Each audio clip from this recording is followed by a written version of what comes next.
sexe, c'est juste un moment de plaisir. Je vous ai dit la dernière fois, le sexe, c'est une alliance. C'est une alliance. C'est une alliance.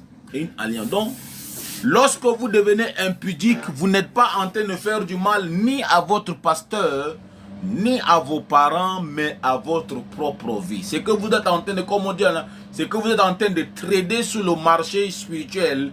C'est, alléluia, c'est votre destinée. Vous êtes en train de trader, vous êtes en train de mettre sous un marché spirituel au travers votre manière de vivre irresponsable. Vous êtes en train de trader votre destinée là-bas.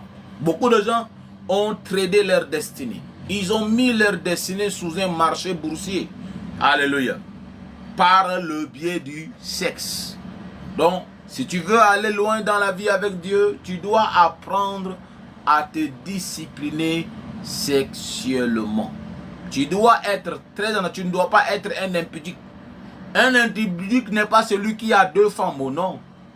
Un impudique, c'est celui qui peut coucher avec n'importe qui, n'importe comment, à tout moment. Alléluia. Sans se contrôler. Amen. Nos pères ont marié plusieurs fois, plusieurs femmes dans la Bible, mais ils n'étaient pas des impudiques. On parle ici, quand vous voyez la vie de Samson, vous allez voir clairement l'expression de l'impudicité. Samson allait de femme en femme jusqu'à ce qu'il tombe sur Delilah. Lorsque vous êtes impudique là, un jour vous allez tomber sur Delilah. Et c'est Delilah qui sera votre terminus. Si vous avez l'habitude de jouer avec les femmes, un jour vous allez tomber sur votre Delilah. Delilah viendra mettre fin à votre carrière. Delilah viendra mettre fin à votre destinée. Delilah viendra mettre fin à votre aventure merveilleuse sur cette terre. Delilah viendra mettre fin à la main de Dieu. La Bible dit, lorsque Samson est tombé et qu'on a coupé ses cheveux, la Bible dit que Samson ne s'est pas rendu compte que Dieu s'est retiré de lui. L'impudicité, c'est pourquoi je vais vous raconter une histoire dans la Bible.